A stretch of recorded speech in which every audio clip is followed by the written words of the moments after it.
할렐루야. 오늘 이 아침에도 또 말씀을 삼하여 나오신 여러분 모두에게 주님의 크신 은혜가 함께 하시기를 축복합니다. 우리 다 같이 찬송하겠습니다. 351장 우리 옛날 통합 찬송가는 389장입니다. 351장 옛날 찬송가는 389장 믿는 사람들은 주의 군사니 우리 다 같이 찬송하겠습니다.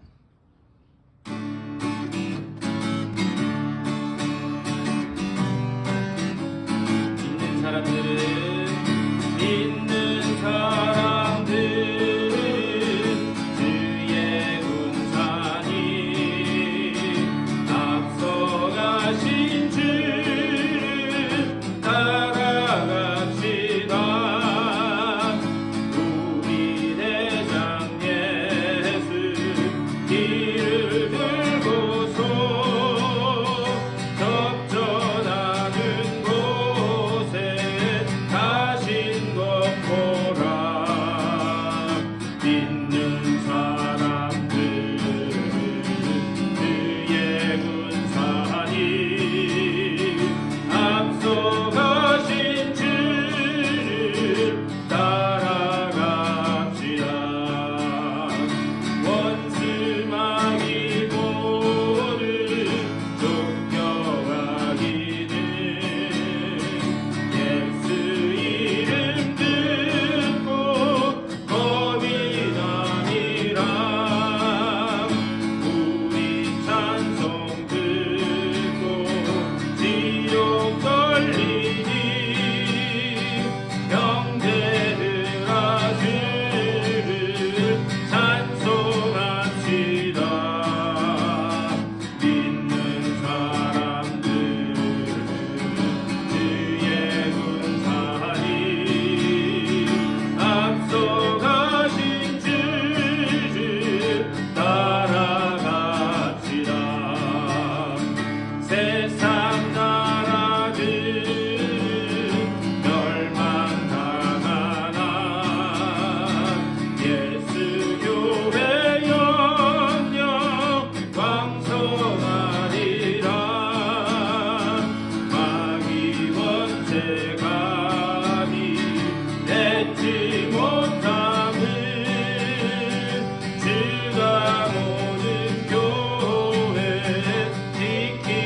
지키시리라. 믿는 사람들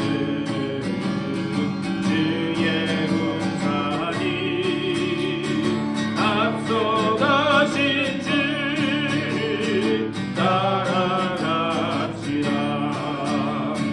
백성들아 와서 함께 모여서 우리 모두 함께 배가 부르세. 영원토록 영광 권세 찬송을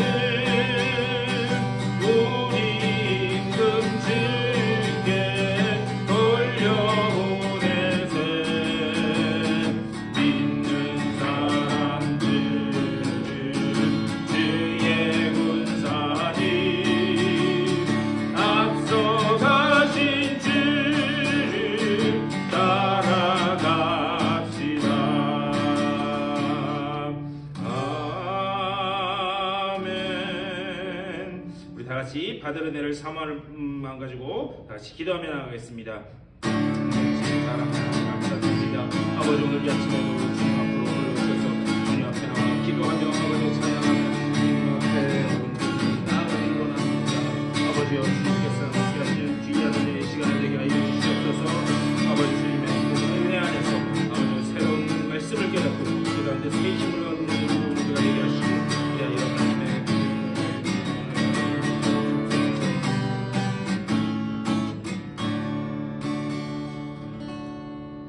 주님의 은혜를 감사드립니다. 또 3일 동안 흩어져 있던 우리들 주의 전으로 불러주시고 또 오늘 이 아침에 주님의 말씀을 나눌 수 있도록 저희들 발걸음을 인도하여 주신 줄 믿고 감사를 드립니다. 오늘도 말씀을 나눌 때에 말씀이 가슴으로 들려지게 하여 주시고 또 그 가운데 우리에게 말씀하시는 그 하나님의 귀하신 뜻이 깨달아져 그대로 순종하며 나아가기를 결단하는 복된 시간 될 수 있도록 인도하여 주시옵소서. 감사하고 우리 주 예수 그리스도의 이름으로 간절히 기도드리옵나이다. 아멘. 요한계시록 16장 말씀 보시겠습니다.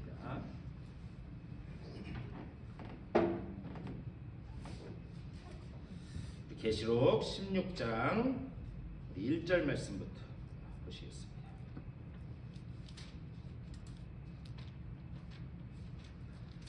계시록 16장 1절부터 7절까지의 말씀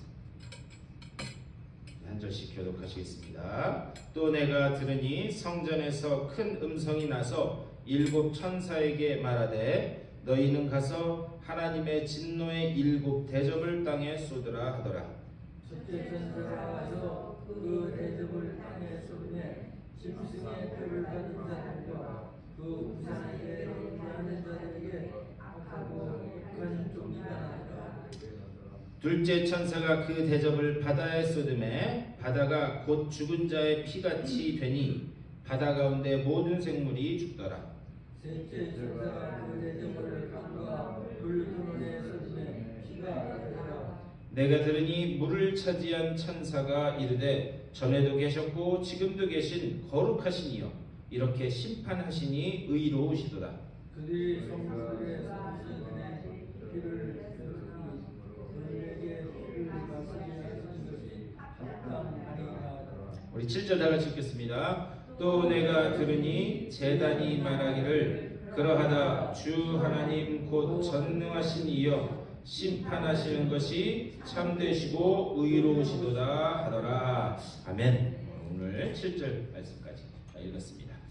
우리 계시록 하면서 우리 지난주에도 말씀드렸지만 계시록에서는 계속 7이라고 하는 숫자가 반복된다 말씀드렸어요. 그래서 일곱 처음에 일곱 교회 그 다음에 뭐였죠?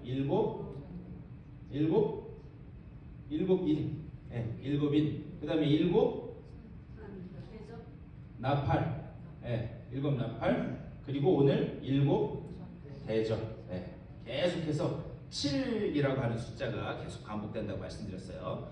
그런데 요한계시록은 우리가 어떻게 읽어야 오해하지 않고 잘 읽을 수 있느냐, 한 가지 주제를 설명하기 위해서 일곱 교회도 일곱 인도 일곱 나팔도 일곱 대접도 지금 이렇게 설명하기, 한 가지 주제를 설명하기 위해서 이런 여러 가지를 지금 말씀하는 거다라고 제가 지난주에 말씀드렸습니다. 그럼 그 한 가지 주제가 뭐냐? 한 가지 주제는 하나님의 심판과 통치가 반드시 이 땅에 일어날 것이다. 그러니까 하나님의 경영이, 하나님의 심판과 통치, 또 하나님의 경영이 반드시 완성될 것이다. 그것을 그 주제를 말씀하기 위해서 교회도 얘기하고 일곱 인도 얘기하고 나팔도 얘기하고 대접도 이야기하는 것이다. 제가 지난주에 말씀드렸어요. 기억나시나요? 처음 들은 것처럼 그렇게 하시면 안 돼요. 그 한 가지 하나님의 심판과 경영이 반드시 이 땅에 이루어질 것이다. 그러니까 이 말씀을 통해서 하는 얘기는 궁극적으로 하나예요. 그러니 낙심하지 말아라. 그러니 낙심하지 말아라. 지금은 비록 너희가 박해도 받고 그리고 하루하루 먹고 사는 문제가 힘들지라도 하나님의 심판과 경영과 통치가 일어날 것이기 때문에 절대 낙심하지 말아라. 그러니까 이게 나중에 저 역사의 제일 끝에 무슨 일이 일어날 것이다, 이렇게 요한계시록 읽으면 잘못 읽는 거라고 말씀드렸어요. 그게 아니라 오늘날도, 여러분 그렇잖아요. 오늘날도 우리 가운데 얼마든지 낙심천만한 그런 일들이 많이 일어난다고요. 하지만 지금 내 상황이 낙심 가운데 있을 수밖에 없는 상황일지라도 그래도 하나님의 심판과 경영과 통치가 나타날 것이기 때문에 낙심치 말고 약속 믿고 나가라. 그것을 말씀하는 게 요한계시록이에요. 그러니까 지극히 현실적인 책이다, 이렇게 말씀드릴 수 있어요. 자, 이거를 기억하면서 오늘 이제 일곱 대접의 그 재앙이 어떻게 임하는가 그걸 말씀드리겠습니다. 1절 제가 다시 한번 읽을게요. 또 내가 들으니 성전에서 큰 음성이 나서 일곱 천사에게 말하되, 자, 또 내가 들으니 성전에서 여러분 성전이라고 하면 어떤 느낌이 드세요? 성전. 성전이라고 하면 어떤 느낌? 성전이라는 말을 들으면 어떤 느낌이 드세요?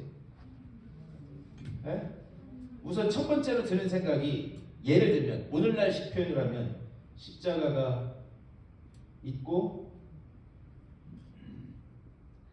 교회 건물이 있는 이런 우선 건물적인 성전 하나님의 전 그러면 우선 이런 생각이 들어요. 또 하나님의 성전 그러면 또 하나님이 계시는 곳, 임재하는 곳 이런 것들로 이해하는 거예요. 근데 여기서 성전에서 여기서 말하는 그 성전은 뭘 이야기하느냐? 하나님의 통치가 시작되는 곳을 성전이라고 해요. 여기서 말하는 그 성전의 의미는 뭐냐? 하나님의 통치가 시작되는 곳. 여러분 너희가 너희 몸을 거룩한 산 제사로 드리라 라고 하면서 너희는 성령이 거하시는 하나님의 전인 줄 네가 알지 못하느냐 이렇게 이야기하잖아요. 그게 뭐냐면 성령이 우리 안에 내주하셔서 우리를 통치하시고 우리를 다스리기 때문에 우리가 뭐다? 우리가 성전이라는 거예요. 그러니까 우리가 하나님의 성전인 이유는 여러분 다 그러시잖아요.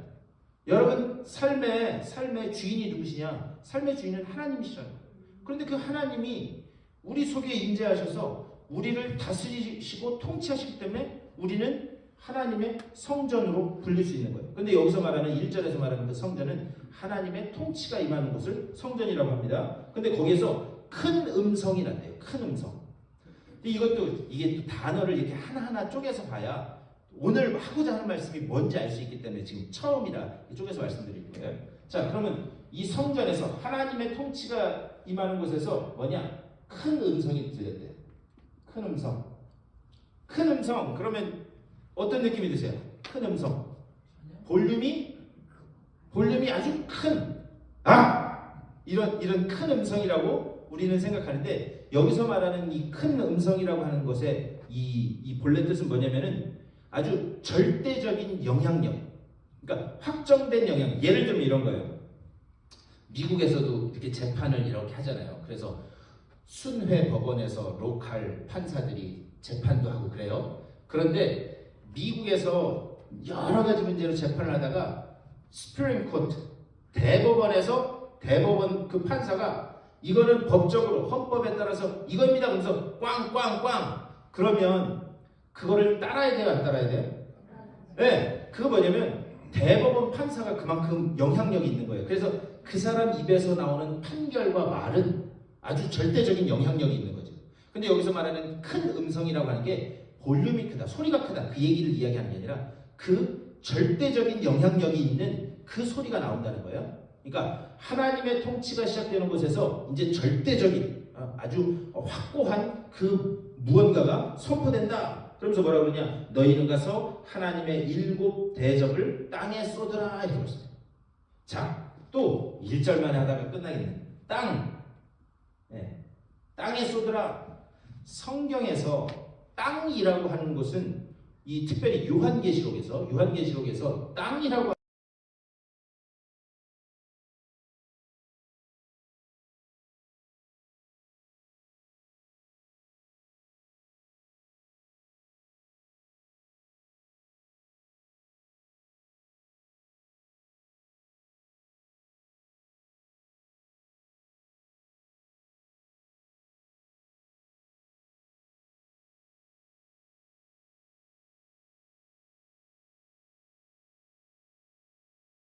첫째 천사가 가서 그 대접을 땅에 쏟음에 짐승의 표를 받은 사람들과 그 우상에게 경배하는 자들에게 악하고 독한 종기가 나더라 이렇게 말씀해요. 자, 첫 번째 천사가 그 대접을 땅에 쏟으니까 어떻게 되는가? 짐승의 표를 받은 사람, 짐승의 표를 받는다. 짐승의 표 받는다. 이거 어디서 봤죠? 우리 여기 앞에서 봤잖아요. 14장에서. 짐승의 숫자니 짐승의 표를 받은 거니 그게 뭐라고요? 666이다. 이게 숫자를 이야기하는 게 아니라고 말씀드렸어요. 이거는 당시에 그 게마트리아라고 하는 이름을 숫자로 표현하는 게 그건데 이건 뭐냐? 세상의 숫자. 그러니까 뭐냐면 여기 지금 2절에서 짐승의 표. 그러니까는 뭐냐면 세상의 권세를 잡고 사탄의 영향력 아래 놓여서 그래서 그 세상적인 원리와 원칙으로 살아가는 그런 사람들. 이게 뭐 여기에다 표를 받았다 그게 아니라 이 우리가 오해하지 말아야 될 건 뭐냐면 요한계시록은 이런 상징적이고 문학적인 용어가 많이 들어가요. 그러니까 그것을 구별해서 봐야 됩니다. 그러니까 짐승의 표를 받았다. 그게 여기 이마에 무슨 표를 받았다. 그것이 아니라 세상의 원칙대로 그리고 우상을 따라 살아가는 그 사람들에게 뭐냐? 그래서 그 사람들을 뭐라고 이야기했느냐? 우상에게 경배하는 자들에게 2절 끝에 악하고 독한 뭐가 났대요? 종기가 났대요. 종기. 여러분 종기하면 생각나는 이 성경의 구약 성경의 사건 있으세요? 우리 다 했는데 이미 새벽에 종기가 언제 나왔어요? 예? 우물우물 대지 마시고. 예, 출애굽할 때 몇 번째 재앙? 빨리 찍어보세요. 첫 번째 재앙은 아실 거 아니에요. 마지막 재앙하고 맞죠? 첫 번째 재앙은 뭐예요? 물이 피로 변하는 거. 마지막 재앙은 장자가 죽는 거. 자, 그럼 이제 8개 중에 하나예요. 자, 종기 재앙이 몇 번째 재앙이에요? 에이, 시간 갈까봐. 여기서 적어놨네, 다. 6번째 재앙이 종기 재앙이에요. 6번째 재앙이. 근데 여러분, 제가 이 말씀을 준비하면서 가만히 생각을 해봤는데 근래에 종기 든 사람 본 적 있으세요? 몸에 종기 병 난 사람? 없죠.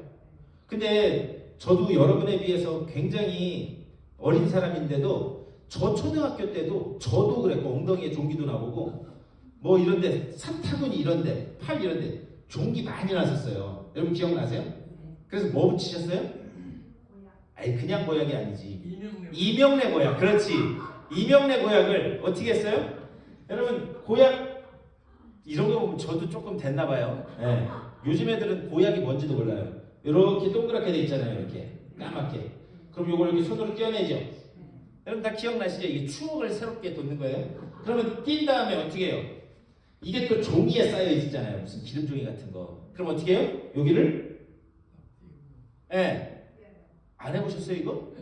이렇게 쫙 찢잖아요. 찍은 다음에 요거를 딱 떼어서 손으로. 자 그러니 손도 얼마나 딱지도 않았을 텐데 그거 병균이 글로 안 간 게 그게 참 용이에요.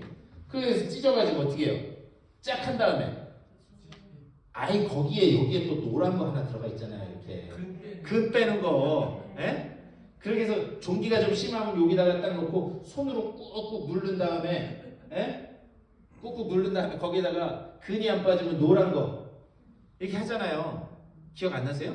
네. 그런데 여러분 종기가 이게 뭐 잘 씻지도 않고 그래서 이게 나기도 했겠지만 종기는 어떤 병이냐면 살이 썩어 들어가는 병이에요. 네. 종기는 살이 어떤 이 뭐죠? 이 숨구멍 같이 이렇게 돼 있는 게 그게 잘 씻지 않고 그래서 그게 그런 뭐 피지 같은 걸로 막힘으로 인해서 그 안에서 피부가 숨을 못 쉬어가지고 그 안에 있는 살이 썩어 들어가는 게 그게 종기입니다. 근데 왜 여기에서 종기가 첫 번째 대접을 쏟으니까 그러니까 왜 종기가 난다고 그렇게 말씀하고 있는가? 그것은 이 뭐죠? 세상 모든 것이 죄악으로 썩어서 문드러진 죄악으로 썩어 문드러진 그 세상에 하나님의 첫 번째 진노의 대접이 부어진다는 거예요. 이해가 되시나요? 네. 그래서 그들은 지금까지 죄악으로 썩어 문드러진 그 세상에서 살았기 때문에 그들에게 종기라고 하는 그 재앙을 내리심으로 인해서 너희가 지금 썩어 문드러진 세상 가운데 있었다. 그 가운데서도 하나님의 말씀을 순종치 않고 귀닫고 있었다라는 것을 상징적으로 보여주는 사건이 이 첫 번째 대접에 나오는 종기의 재앙입니다. 그러니까 우리가 하나님의 말씀에 귀가 열려 있어서 그래서 하나님과 우리가 소통한다라는 게 그게 얼마나 중요하느냐. 소통이 막히면 제가 아까 말씀드렸죠. 종기는 피부에 이게 움직이지 못해서 그래서 이 피가 원활하게 돌지 못해서 썩어 문드러진다는 거였잖아요. 그것처럼 하나님과 우리 사이에 귀가 막혀서 소통이 단절되면 그래서 우리의 속이 썩어 들어가면 결국에는 어떻게 되는가? 우리는 영원한 심판으로 떨어질 수밖에 없다는 것을 지금 이렇게 말씀하는 거예요. 그러니까 우리가 하나님과 어떤 영적인 소통의 관계에 있다라고 하는 게 얼마나 중요한 것인가. 자, 그 첫 번째 그게 재앙입니다. 자, 그리고 나서 3절 우리 3절 다 같이 읽겠습니다. 시작. 바다가 곧 다 읽으세요. 시작. 바다가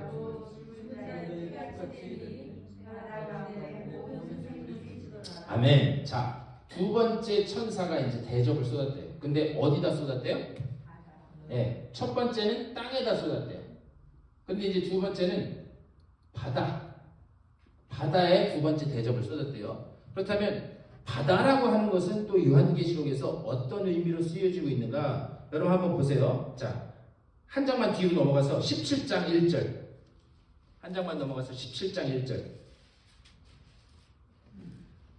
17장 1절 다 같이 읽겠습니다. 시작. 또 일곱 대접을 가진 일곱 천사 중 하나가 와서 내게 말하기를 이리 오라. 많은 물 위에 많은 큰 물을 심판을 내게. 아멘. 여기 17장 1절 중간에 보면 많은 물 돼 있죠. 많은 물. 예, 이 많은 물이 바다라고 하는 그런 의미입니다. 그 바다는 어떤 곳이냐? 음녀가 앉아 있는 곳이라는 거예요. 이해가 되시죠? 많은 물이 바다라는 의미입니다. 근데 거기에는 누가 앉아 있대요? 음녀가 앉아 있대요. 자, 우리 그 뒤로 가서 17장 15절. 17장 15절. 시작. 또 천사가 내게 말하되 네가 본 바 음녀가 앉아 있는 물은 백성과 무리와 견고과 강원들이니라. 아멘. 자, 여기도 물이 나오는데 누가 앉아 있는 물이래요? 음녀가 앉아 있는 물이래요. 1절에 나오는 많은 물, 음녀가 앉아 있는 물, 그게 바다라는 의미입니다. 자, 우리 또 한 두 장만 더 넘어가서 20장 8절. 한 두 장만 더 넘어가서 20장 8절. 자, 읽겠습니다. 시작. 나와서 땅의 사방 백성 곧 복과 마법을 미혹하고 모아 싸움을 부리니 그 수가 바다의 모래 같으라. 네, 바다의 모래 같아요. 여기 이 8절의 전체적인 뉘앙스가 굉장히 부정적으로 지금 쓰여지고 있어요. 자, 근데 앞에 이제 또 이 요한계시록 앞으로 가서 13장 1절에서는 이 바다가 어떤 의미로 사용되고 있냐면은 바다에서 하나님을 흉내내는 존재가 나온대요. 바다에서 하나님을 흉내내는 존재가 나온대요.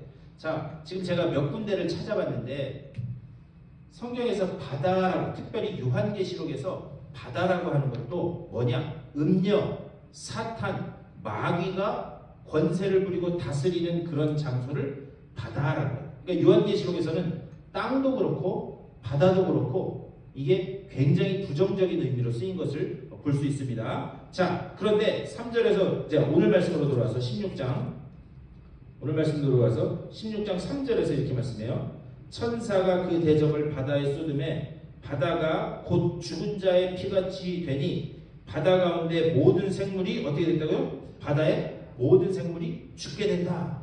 그러니까는 뭐냐? 바다도 결국 하나님을 흉내내는 그런 음녀, 악한 대적이 권세를 잡고 다스리는 그것이 바다인데 거기에 두 번째 하나님의 진노의 대접이 쏟아부어졌더니 음녀를 따라서, 마귀를 따라서, 세상 권력을 따라서 살아가는 그 사람들이 다 어떻게 된다고요? 죽는다는 거예요. 자, 다시 한번 성전에서 큰 음성이 나오는데 그 큰 음성은 뭐라고요? 대법원장 판결처럼 아주 확고한 거다. 그게 뭐냐? 땅도 그렇고 바다도 그렇고 악한 권세들이 이 권력을 잡고 주님의 말씀을 따르려고 하는 사람들을 괴롭히고 그리고 탄압하고 박해하는 것이 땅과 바다인데 지금 두 번째 대접, 그 바다, 거기에도 하나님의 진노의 대접이 쏟아지니까 그렇게 세상 권세로 살았던 사람이 어떻게 된대요? 다 죽는다 이야기하는 거예요. 자, 다음에 가서 4절, 우리 4절도 다 읽겠습니다. 시작.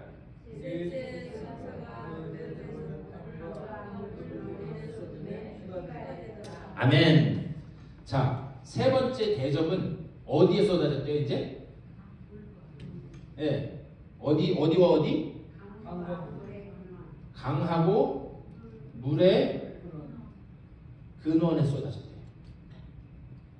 중요한 거는요, 물의 근원에 쏟아졌다라는 게 이게 얼마나 중요하냐면 이 요한계시록이 기록되던 이 당시에 이 사람들, 이 그리스 이 문화 아래서 사는 사람들은 지구가 네 가지로 이루어졌다라고 그렇게 생각을 했습니다. 뭐냐면 바다, 공기, 땅, 물. 그러니까 우주가 바다, 공기, 땅, 물로 이루어졌다라고 그렇게 생각을 하고 있었어요. 그런데 그 물의 근원에 세 번째 진노의 대접이 쏟아진다는 거예요. 그렇게 진노의 대접이 쏟아지니까 또 뭐가 된대요? 뭐가 됐대요? 피가 됐대요. 피. 어라? 아까는 뭐가 두 번째 대접을 쏟을 때 뭐가 있었죠? 첫 번째 대접을 할 때. 첫 번째 무슨 재앙이 임했대요? 종기. 종기가 임했대요. 이게 출애굽할 당시에 10가지 재앙 중에 6번째 재앙이라고 말씀드렸어요. 근데 또 대접을 쏟으니까 뭐가 됐대요? 이건 몇 번째 재앙이에요? 첫 번째 재앙이에요.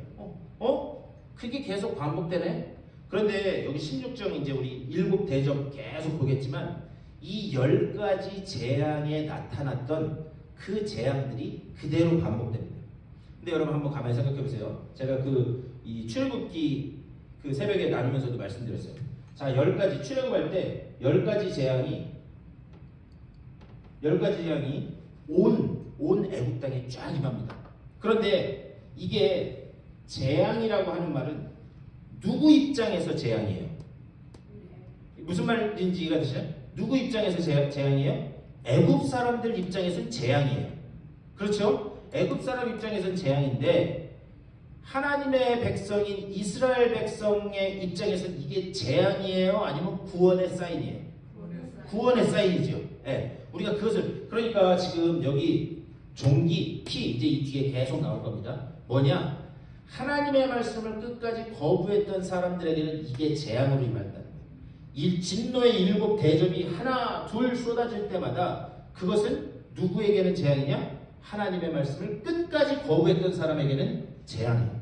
그런데 하나님의 말씀을 순수하게 지키고 어떻게든 살아보려고 했던 사람에게는 그게 뭐다? 그게 구원이다.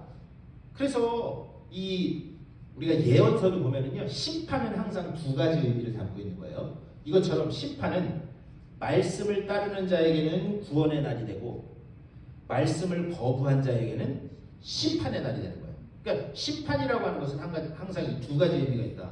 그런데 물 근원에 대접이 쏟아지니까 그게 다 피로 이루어진다. 제가 아까 이 헬라 문화권에 있는 사람들은 물 그리고 공기 바다, 땅, 세상이 이걸로 이루어졌다라고 그렇게 말씀드렸잖아요. 물의 근원에 쏟아졌다는 건 뭐냐면 하나님의 이 진노의 심판은 이제 전 우주적인, 그러니까 그 누구도 예외 없이 하나님의 말씀을 거부했던 자들에게는 철저하게 내리는 심판이다. 그래서 물 근원이 피로 변한다. 지금 그것을 이야기하는 거예요. 자, 그러면서 뭐냐? 5절, 우리 5절 다 같이 읽겠습니다. 시작. 내가 들으니 물을 차지한 천사가 이르되 그래도 계셨고 지금도 되신 거룩하시니여 이렇게 심판하시니 의롭시다. 제가 6절 읽겠습니다. 그들이 성도들과 선지자들의 피를 흘렸으므로 그들에게 피를 마시게 하신 것이 합당하니이다 하더라. 7절 시작.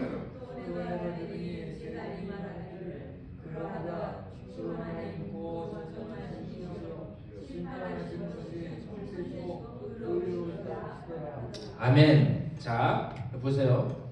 왜 그렇다면 온 우주적인 심판이 세 번째 천사가 대접을 부을 때 피로 바뀌는가? 여러분 우리 앞에서 한번 말씀 봤는데 여기 이렇게 표시해 놓으시고 앞에 6장 9절 말씀을 한번 넘어가 보세요. 여기 딱 표시해 놓으시고 앞에 6장 9절.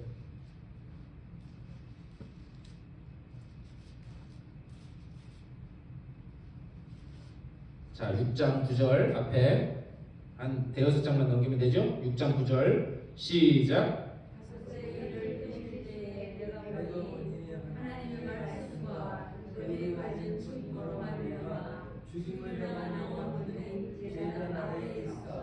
큰 소리로 불러 이르되 거룩하고 참되신 대주제여 땅에 거하는 자들을 심판하여 우리 피를 갚아주지 아니하시기를 어느 때까지 하려 하시나이까 하니. 여러분 이게 다섯째 인을 뗄 때 일어난 거였어요. 이미 봤는데 여러분 기억나시는지 모르겠어요. 자, 다섯 번째 인이 떼어질 때에 그때에 하나님의 제단 아래에서 울부짖는 그런 성도들이 있었어요. 그런데 그 울부짖는 성도들은 어떤 성도들이었는가? 하나님의 말씀을 붙잡고 온갖 박해에도 어떻게든 말씀 붙잡고 살아보려고 하다가 그랬다가 그러다가 죽은 영혼들이 피 흘려 죽은 영혼들이 그 하나님의 제단 앞에서 하나님 내 원한을 언제까지 이렇게 풀어주시지 않겠습니까? 라고 부르짖는 게 이 다섯 번째 인이 떠졌을 때의 그 내용이에요. 기억나시나요? 그런데 그때에 그들의 그 이 원한 사무친 기도가 하나님의 보좌 앞에 싹 쏟아집니다. 그때 그 쏟아짐과 동시에 그들의 그 원한, 눈물, 그리고 한숨, 그게 한순간에 사라지는 것이 이 다섯 번째 인을 뗄 때에 벌어지는 일이다라고 말씀을 드렸어요. 기억이 날 것 같기도 하고 안 날 것 같기도 하고. 그런데 왜 그러면 여기 지금 10절 여기서 우리의 피 흘려 죽은 것 이 원한을 언제 갚아주시겠습니까? 세 번째 인을 뗄 때에 온 우주적인 그런 재앙이 피의 재앙으로 하는 것은 무엇이냐? 성도들이 피 흘려 죽었기 때문에 그들을 피 흘리게 한 그 세상의 권세 잡은 악한 영에 사로잡힌 우상 숭배하는 자들도 똑같이 뭘 흘린다고요? 이해가 되시나요? 그러니까 그들이 피 흘리게 했으니까 반드시 하나님도 그렇게 하나님의 백성들을 박해한 그들을 피 흘리게 하겠다는 거예요. 이해가 되세요? 네. 그래서 이러는 거예요. 그러니까요, 여러분, 원수는요 내가 갚는 게 아니에요. 여러분, 가장 완벽한 원수는 누가 갚아주는 게 가장 완벽한 원수예요? 하나님이 갚아주는 게 가장 완벽한 원수예요. 저도 한 20년 넘게 목회하다 보니까 별의별 일이 다 있었어요. 근데 예전에 사역하던 교회에서 제가 말씀드린 적이 있는지 모르겠는데 사역하던 교회에서 우리 교회처럼 조그만 교회였어요. 거기서 이제 중고등부 아이들 교육전도사를 하고 있었는데 그런데 그때가 이제 마침 제가 유학생 끝나고 신분을 해결해야 될 때였었어요. 근데 그 교회가 작아서 야, 이거 신분이 해결될까 말까 이제 아무한테도 얘기 안 하고 혼자서 걱정을 하고 있었어요. 그런데 그 옆에 있는 교회에 제 후배 목사님이 거기서 부목사로 사역을 하고 있었는데 그 교회는 규모가 조금 컸었어요.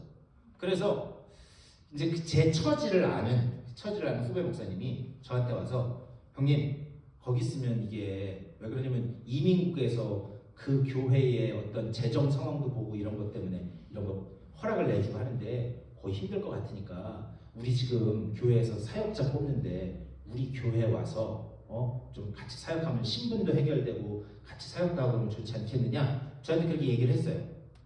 그랬는데 제가 처음에는 솔직하게 마음이 흔들렸겠어요? 안 흔들렸겠어요? 네, 거기 가면 한 방에 해결될 것 같은데 여기 있으면 이게 될지 안 될지도 모르고 순간 흔들렸는데 제가 이걸 어떻게 해야 되나 하다가 한국에 있는 아버지한테 제가 여쭸어요. 아버지 이런 상황인데 어떻게 하면 좋을까요? 그렇게 했더니 야, 네 맘대로 옮기려고 하지마. 하나님 안 기뻐하셔. 거기서 해주려면 그 교회가 어떻게 해서든지 하나님의 뜻이 거기 있으면 그거 해주는 것이고 거기 안 될 것 같으면 될 것 같은데 가서도 안 되는 게 그게 하나님 뜻이야. 그러니까 엉뚱한 짓 하지 말고 그리고 목회자 윤리적으로도 조그만 교회 버리고 큰 교회 갔다고 그러면 그거 나중에 꼬리펴야 된다. 그러지 말고 기도해. 그랬는데 이제 그 아버지 말씀을 듣고 제가 머리를 한 대 땅 주워 맞은 것처럼 그래서 제 후배 목사님한테 가서 그랬어요. 야, 아무래도 안 되겠다. 여기 교회 어려운데 조금 어렵고 힘든 데인데 여기서 도와야지. 신분이 하나님이 어떻게 해주시겠지. 그렇게 얘기를 했어요. 그랬더니 그 저를 얘기했던 그 부목사 그 후배 목사님이 가서 그 교회 목사님한테 쭉 얘기한 거예요. 얘기해서 우리 그 선배 목사님한테 얘기를 했더니 여차가 저차하고 저차가 이치해서 그렇답니다. 제가 이렇게 이제 저는 얘기 하나도 안 했는데 그렇게 얘기를 한 거예요. 그랬더니 그 목사님이 그 담임 목사님이 그래? 그렇게 얘기하는 사람이 있네? 그럼 얼굴이나 한번 보자고 해? 그래갖고 저는 그래 그러면 뭐 선배 목사님이니까 가서 얼굴이나 뵙고 인사나 드려야 되겠다 라고 해서 갔어요. 가서 목사님이 사주시는 스파게티 아주 맛있게 먹었어요. 먹고 그렇게 하고 왔는데 저 스파게티 사주신 목사님이 제가 사역하던 교회 담임 목사님한테 전화를 한 거예요. 제가 전화를 해달라고 한 것도 아니고 아무것도 아닌데 전화를 해서 거기 교회 조그만데 이 후배 목사 길도 열어줘야 되지 않겠느냐고. 그러니까 저기 다른 사람 좀 찾아보고 나 보내주면 안 되겠냐고. 그렇게 전화를 하셨네. 중간에 제 입장이 어떻게 있어요? 그러니까 난처하죠. 그런데 제가 사역하던 그 교회 담임 목사님이 저를 이렇게 한번 보자고 그래서 갔더니 혹시 다른 교회 지원하고 다니냐? 저한테 그러시는 거예요?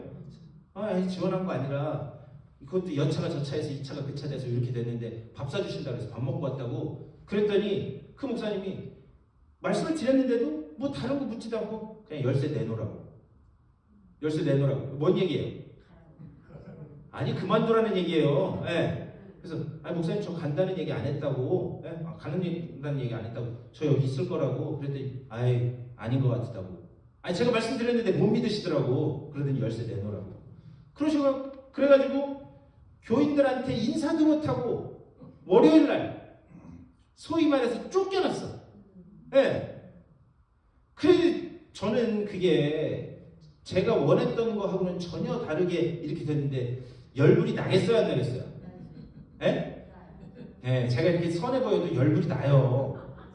그래갖고 열불이 나갖고 야 이거 어떡하고 있나 이렇게 했는데 뭐 제가 뜻하지 않게 그냥 저 스파게티 사주신 그 목사님 교회로 가게 된 거예요. 그냥 저도 어쨌든 뭐 사역지가 없으니까 제가 간다고도 한 것도 아니고 그냥 이상하게 그렇게 흘러서 그 교회로 갔어요. 그 교회 분들하고는 인사도 못하고 목사님이 그렇게 말씀하시는데도 제가 가서 뭐라고 변명할 수도 없잖아요. 근데 또 왜 그랬느냐? 이것도 또 이제 이 상황을 아버지한테 말씀드렸더니 아버지가 하시는 말씀이 저는 진짜 아버지 팔아서 목회하는 것 같은데 야 네가 그 교회 전화해서 교인들한테 이렇다 저렇다 얘기하면 그 교회 어려워져. 그러면 그거 하나님 절대 기뻐하시지 않는다. 억울하면 억울한 대로 그냥 있어. 하나님이 나중에 알아서 다 풀어주실 거야. 네. 이렇게 됐어요. 그래서 저는 그분들한테 인사도 못 드리고 어떻게 하다가 2주 쉬고 딴 교회로 가게 됐어요. 그랬는데 참 놀라운 것은 그렇게 하고 한 달이 지났어요. 한 달이 지났는데 그러면서 저희 아버지가 그 말씀 하시더라고요. 야, 그 목사님 불쌍하게 생각하고 목사님 위해서 기도해. 매번 사역하는 데마다 교회는 적지. 사모님이 아프셨거든요. 사모님은 아프지. 그러니 얼마나 힘들겠냐. 불쌍하게 생각하고 기도해줘. 그 목사님 위해서.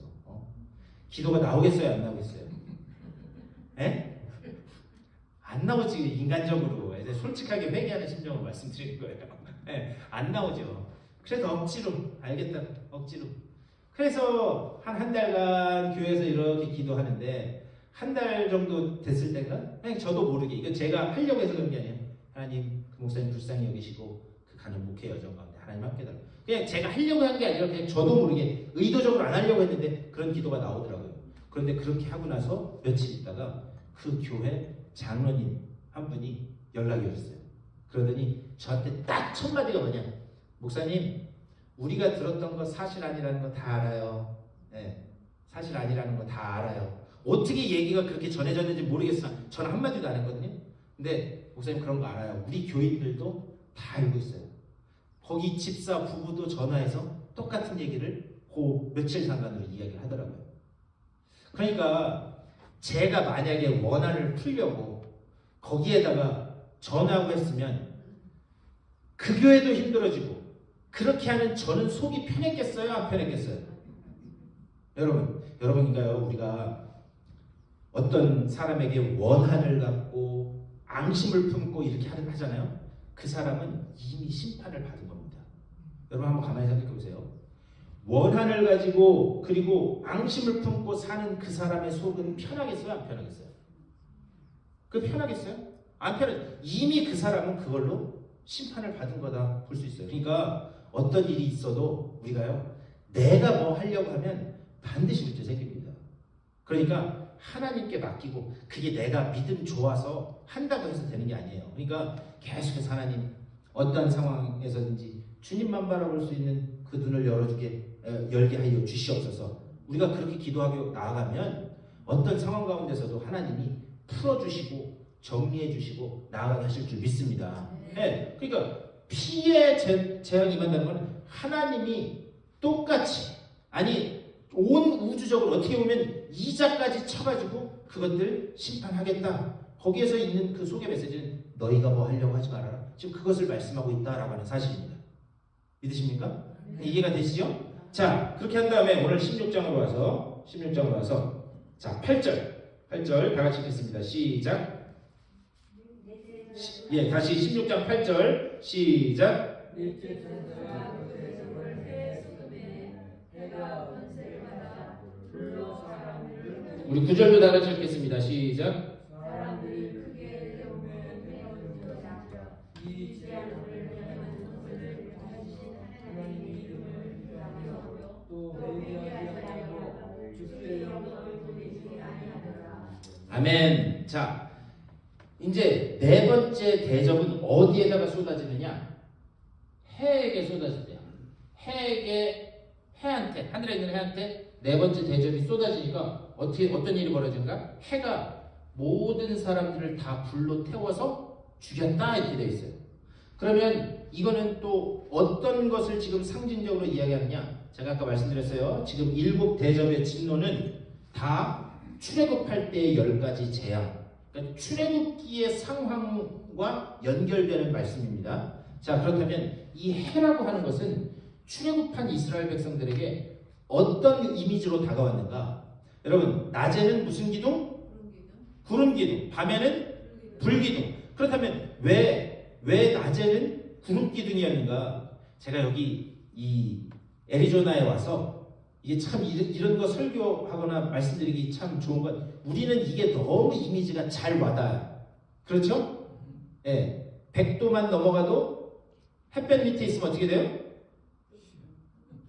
뜨는 게 아니라 이게 아프죠, 살이. 예. 그런데 제가 보니까 한 90도 정도만 돼도 그늘만 있어도 시원한데 뭐 110도 넘어가니까 햇빛 밑에 있으나 별 차이 없는 것 같아요. 그런데 하나님께서 그 햇볕의 뜨거운 그 고난을 구름 기둥으로 덮으셨다는 거예요. 그거로부터 막으셨다는 거예요. 밤 되면 추워지니까 뭘로 했다고요? 불 기둥으로 그들을 인도하셨다는 거예요. 뭐냐? 태양 아래에 있는 그 고단한 인생들을 하나님께서 구름 기둥으로 싹 막으셔서 광야 같은 그런 고된 인생길을 가는 그들을 하나님이 보호하셨다라는 게 그 구름 기둥과 불 기둥의 사건입니다. 그런데 그렇게 네 번째 대접이 해 뿌려지자 햇빛이 태웠다? 뭐냐? 사람들을 말려 죽일 것처럼 그렇게 하나님의 백성들을 고문하고 박해하고 했던 그 자들이 결국에는 자기들이 했던 그대로 태워서 말려 죽는 그런 심판을 당하게 될 것이다. 결국엔 지금 여기 있는 이 7 대접의 진노는 다 뭐냐? 순수하게 말씀 지키고 붙들고 살아가려고 하는 사람들을 박해했던 자들을 누가 지금 대신 심판하신 거예요? 하나님이 대신 지금 그 원한을 갚아주시는 사건을 계속 이야기하고 있는 겁니다. 자, 그러면서 10절. 자, 10절 시작.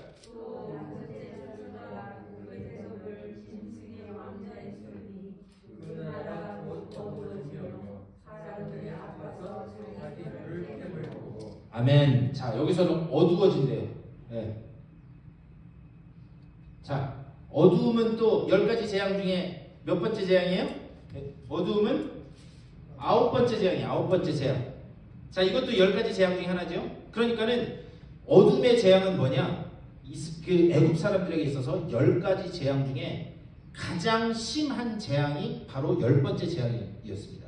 애굽에 난 모든 첫 번째 왕으로부터 시작해서 동물에 이르기까지 모든 첫 번째 것은 다 죽게 되는 아주 극심한 재앙이 이 애굽에 임하게 돼요. 결국 그것 때문에 바로가 이스라엘 백성을 보내주게 됩니다. 근데 그 바로 이전이 뭐였냐면 어두움의 재앙이었어요. 어두움.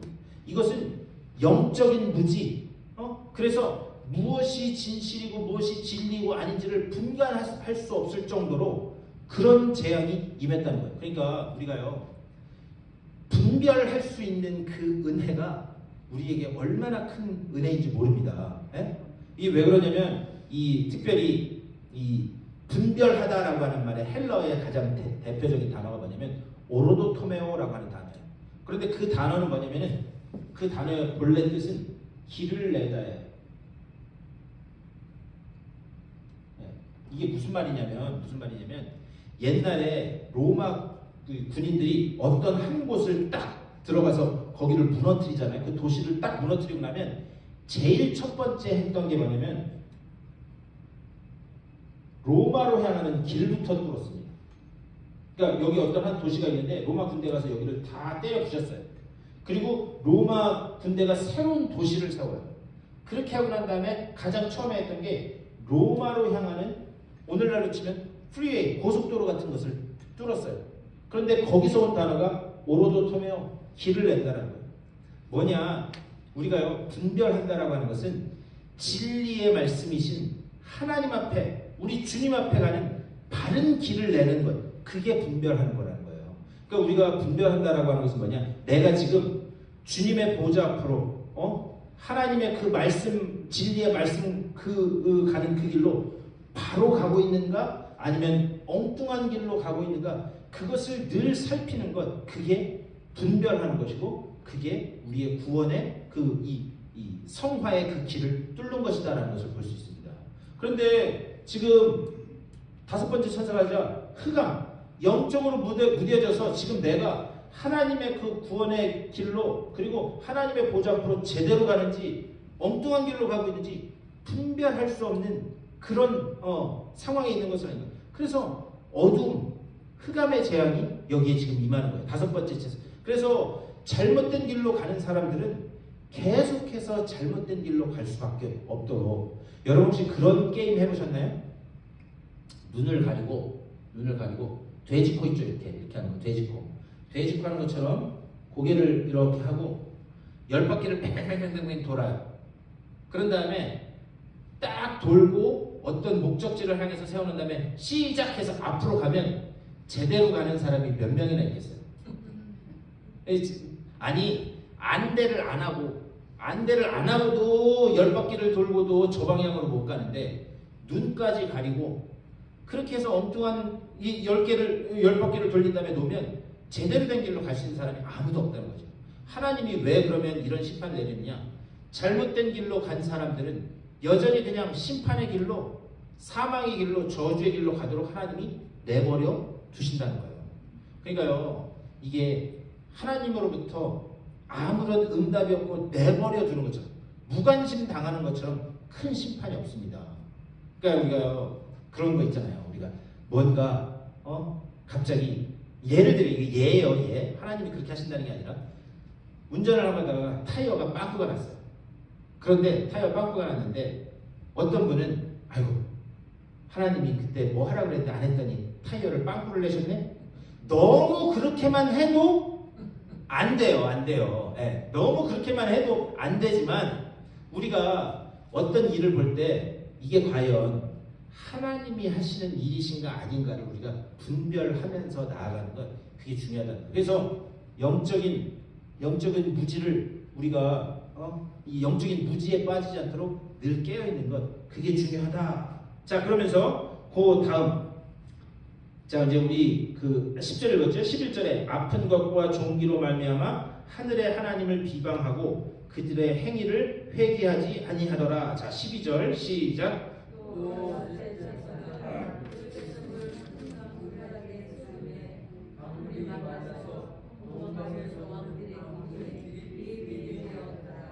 아멘. 자, 여러분 여기 딱 표시해 놓으시고 우리 앞에 창세기로 가겠습니다. 창세기 15장. 창세기는 다 찾으실 수 있죠? 제일 앞이니까. 창세기 15장 18절.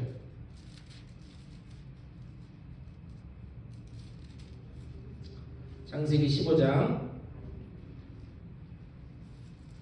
15장 18절. 이 구약성경 18페이지에 있네요. 네. 자, 15장 18절 시작. 그날에 여호와께서 아브라함과 이르시되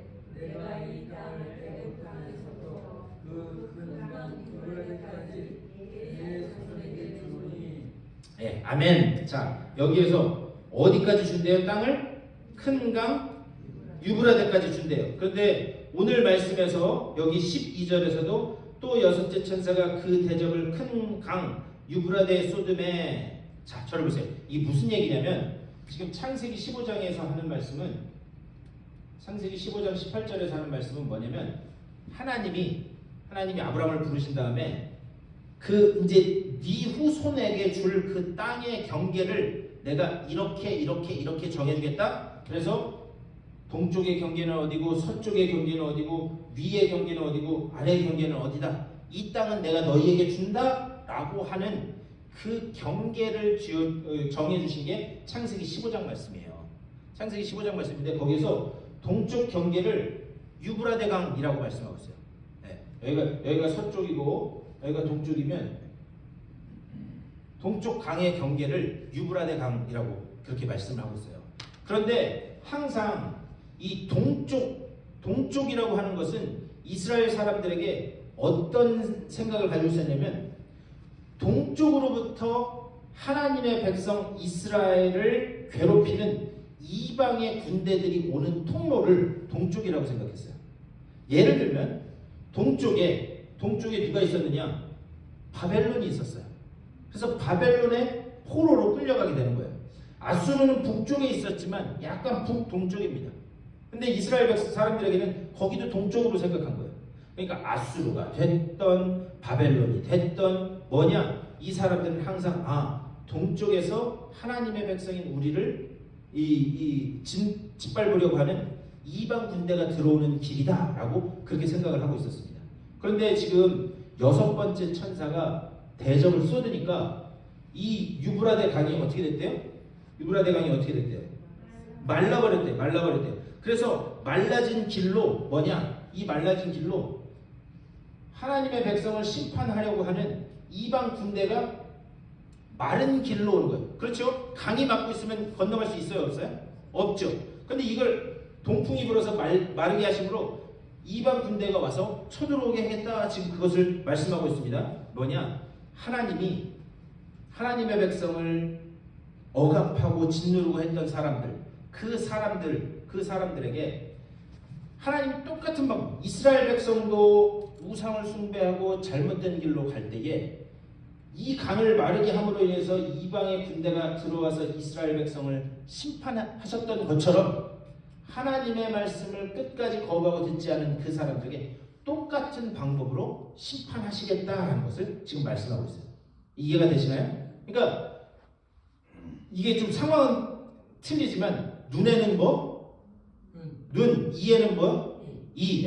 눈에는 눈, 이에는 이. 물론 거기 예수님이 그 말씀하신 것은 그 이외에 그 이외에 더 큰 의미가 있지만 그건 나중에 보도록 하고, 하나님의 백성을 박해하고 낙심케 했던 그 똑같은 방법으로 심판하시겠다라는 것을 지금 여섯 번째 대접을 쏟을 때 말씀하는 겁니다. 자, 그러면서 13절 다 같이 읽겠습니다. 시작.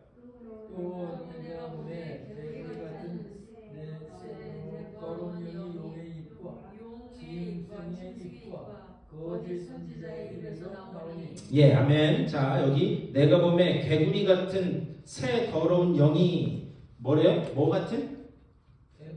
개구리 같은. 개구리도 어디 나왔었어요? 개구리도 10가지 재앙에 나왔던 거예요. 네, 개구리 같은 영이 나왔는데, 자, 거기에 새 영인데 뭐라고 돼 있어요? 새 더러운 영이 뭐의 입과? 용의 입과 짐승의 입과 거짓 선지자의 입. 이 세 개 반복되는 단어가 뭐예요? 입. 성경에서 입이라고 하는 것은 뭐냐? 진리의 말씀이 선포되는 겁니다. 그 선포되는 그 통로가 입이에요. 진리의 말씀이 선포되는 통로가. 그런데 용, 짐승, 거짓, 이 뭐냐? 계속해서 미혹하고 그리고 하나님의 백성을 넘어뜨리려고 하는 그 거짓된 그런 말이 진리의 말씀이 아니라 거짓된 말이 계속해서 그때 선포된다는 거예요. 그래서 하나님의 백성들을 미혹했던 그들에게 어떻게 하는가? 아까 영적으로 무지하도록 만드는 것처럼 무엇이 진리이고 결국 입이라고 하는 것은 진리에 관한 그런 말인데 뭐냐? 무엇이 진리이고 무엇이 거짓인지 깨닫지 못하도록 그들의 영을 아예 흐트러 놓겠다라고 하는 거예요. 이해가 되시나요? 네, 그러니까 진리에만 무엇이 진짜고 무엇이 이 가짜인지 알지 못하도록 하겠다. 그러니까 마지막 때는요, 뭐냐? 결국에는 진리의 싸움이 된다는 거예요. 진리의 싸움이. 네. 오늘날 우리도 보면 무엇이 진리이고 무엇이 거짓인지를 분별하지 못하도록 그런 미혹하는 것들이 많아요. 그런데 그 중에 제일 위험한 게 뭐냐? 여러분, 마귀는, 사탄은 사람들을 유혹할 때 전혀 다른 걸로 유혹할까요? 아니면 비슷한 것으로 유혹할까요? 그렇죠. 비슷한 것으로 유혹하게 되어 있어요. 그러니까 오늘날도 우리가 신앙생활하면서 제일 조심해야 될 게 뭐냐면 내가 복음. 내가 복음을 제일 중요시 해야 돼요. 제일 조심해야 돼요. 그러니까는 내가 지금 가지고 있는 이게 절대 진리인 것 마냥 주장하는 것, 우리가 그것을 조심해야 된다. 그러니까 무엇이 진리고 무엇이 거짓인지 우리가 잘 분별할 수 있어야 된다. 여러분, 열왕기하 2장 말씀 보면은요, 열왕기하 2장 이것도 한번 나눈 적이 있는데 지금 시간이 많이 가서 오늘 몇 가지만 하고 못할 것 같은데, 열왕기하 2장 말씀에 보면 엘리사 이야기가 나와요. 엘리사 이야기가. 그런데 그 엘리사 이야기에서 어떤 내용이 나오냐면 엘리사가 어떤 한 곳을 이렇게 가고 있는데 베델에서 내려온 어린 아이들이 엘리사에게 뭐라고 그러느냐? 대머리여 대머리여 대머리여 이랬다는 거예요. 그때 엘리사가 저주를 했더니 곰이 튀어나왔대요. 그래서 곰이 튀어나와서 그 어린이들 어떻게 했다고요? 그때 몇 명이라고 돼 있냐면 이게 42명. 네, 42명. 맞아요. 네, 곰 2마리가 나와서 42명을 다 찢어 죽입니다. 여러분 이거 어떻게 생각하세요? 아니, 어린이들을 애들이 놀릴 수도 있지. 여러분 어떻게 생각하세요? 제가 이걸 왜 이렇게 말씀드리냐면 제가 예전에 신천지에서 이걸 가지고 엉뚱한 소리 하는 것을 제가 봐서 그래요. 네. 여러분 어떻게 생각하세요? 이게 마지막 때 진리의 싸움이라니까요. 그 지금 예로 말씀드리는 거예요. 자, 보세요. 열왕기하 2장에 보면 베델에서 나온 어린아이 42명이 어떻게 놀렸다고요? 엘리사를? 대머리로. 그랬더니 곰이 2마리가 나와서 어떻게 했어요? 이거를 찢어 죽였대요. 여러분 어떻게 생각하세요? 너무한 거 아니에요? 이렇게 모르면 신천지한테 그냥 그대로 속는다니까요. 자, 이게 무슨 내용이냐면 당시에 베델이라고 하는 것은 이미 우상의 본거지였습니다. 거기에 우상의 제단이 있었어요. 베델에. 이 엘리사 시대에. 그런데 원래 이 베델은 야곱이 형 에서의 눈을 피해서 도망가다가 돌베개를 베고 자다가 거기에서 사닥다리 오르락내리락 천사가 하는 꿈을 꾸고 베고 누웠던 그 비석을 세워서 거기를 여기가 하나님이 계시는 곳이었는데 내가 몰랐구나. 그러면서 여기가 하나님의 집이다. 그래서 베델이라고 했어요. 그런데 엘리사 시대에 얼마나 영적으로 타락하고 우상 숭배가 심했는지 여기가 우상의 본거지가 됐다는 거예요. 그런데 여기서 지금 어린아이라고 그렇게 되어 있는데요. 이 어린아이라고 하는 그 단어 테크논이라고 하는 말은 우리가 생각하는 어린애가 아니라 무기를 들 수 있는 청년을 테크논이라고 불렀어요. 우리가 생각하는 거랑 틀리죠? 여러분 어린애 했으면 한 4살에서 10살 이렇게 생각하셨죠? 그런데 그게 아니에요. 테크논이라고 하는 이 어린아이라고 한국말로 번역된 단어는 뭐냐면 무기를 들 수 있는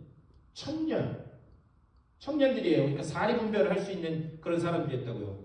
그러면 우상 숭배의 본거지가 된 여기에서 청년들이 나와가지고 엘리사를 놀린 겁니다. 뭐라고 놀렸어요? 대머리요 하고 놀렸어요. 그런데 이스라엘 사람들은 자신의 스승을 머리라고 생각했습니다. 그러니까 내 스승은 내 머리이다라고 그렇게 생각했어요. 그러면 엘리사의 스승이 누구예요? 예, 엘리야. 엘리사의 스승이 엘리야예요. 근데 엘리야가 지금 어떻게 됐어요? 하늘로 승천해서 올라갔어요. 그러면 하늘로 승천, 내 머리인 스승이 하늘로 승천해서 올라가면 지금 대머리요. 머리가 벗겨진 것과 같아요, 안 같아요? 이게 이해가 되세요? 그러니까 이 대머리여라는 말은 뭐냐면 오늘날 우리 표현으로 하면은 너 스승 하늘로 승천해서 올라갔네? 이제 네 머리가 없네? 머리 벗겨졌네? 그래서 대머리여라고 그렇게 놀린 거예요. 누가?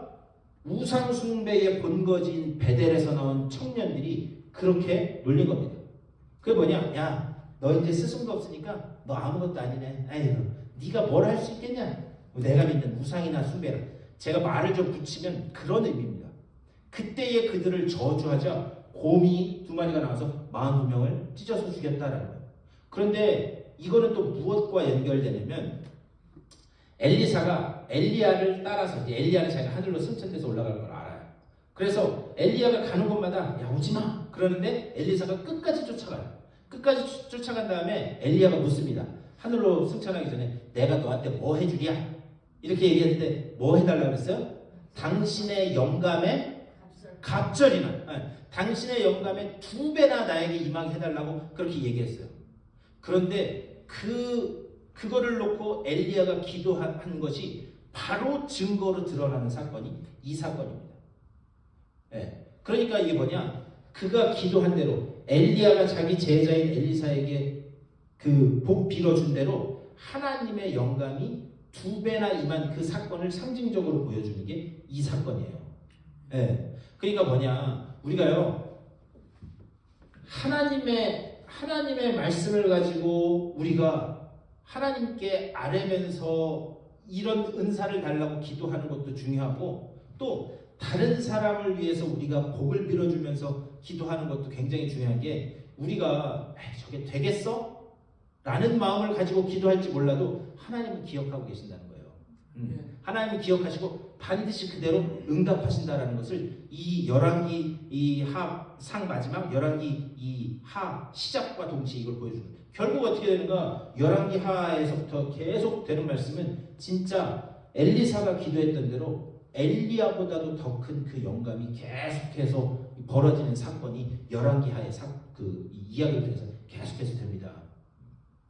제가 이 말씀을 왜 드리냐면 마지막 때에 계속해서 용의 입, 그리고 뭐였죠? 또 악한 영의 짐승의 입, 거짓 선자의 입을 통해서 우리를 미혹하고 흔들려고 하는 사건들이 마지막 때로 갈수록 더 심해진다는 거예요. 그때 뭐냐? 우리가 잊지 말아야 될 것은 우리에게는 진리의 말씀이 있다라는 것을 믿고 그 진리의 말씀의 길로 바르게 분별하면서 나아가는 것, 그게 우리의 마지막 때의 싸움이 되어야 될 줄 믿습니다. 오늘 그것을 오늘 뒤에 가야 되는데 지금 30분이 넘어서 그러니까는 이 마지막 때에 진리의 말씀을 굳게 잡고 언약의 길로만 들어가는 여러분 다 되시기를 주님의 이름으로 축원합니다. 뒤에 못했는데 이건 또 계속 이어서 하도록 하겠습니다. 궁금한 거 있으세요?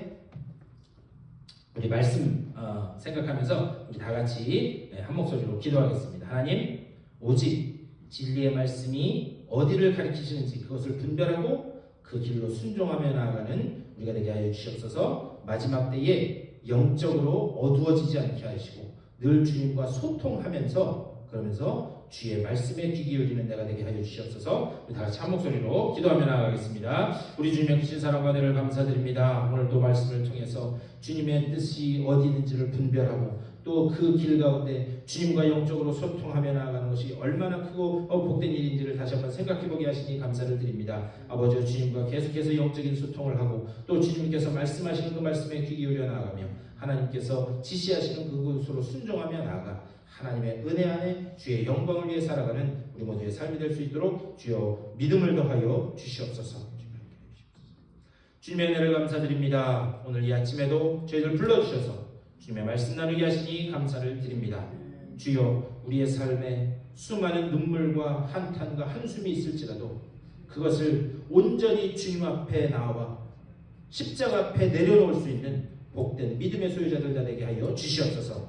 내가 무언가 하려 하지 않게 하여 주시고 주님이 해결하심을 보게 하여 주시옵소서. 또한 마지막 때에 아버지여 우리를 혼란스럽게 하는 그런 악한 거짓의 말들이 들릴지라도 그 가운데 무엇이 진리인지 밝히 분별하고 그 진리의 말씀이 지시하시는 곳으로 순종하며 나가는 주님의 복된 자녀들 다 되게 하여 주시옵소서.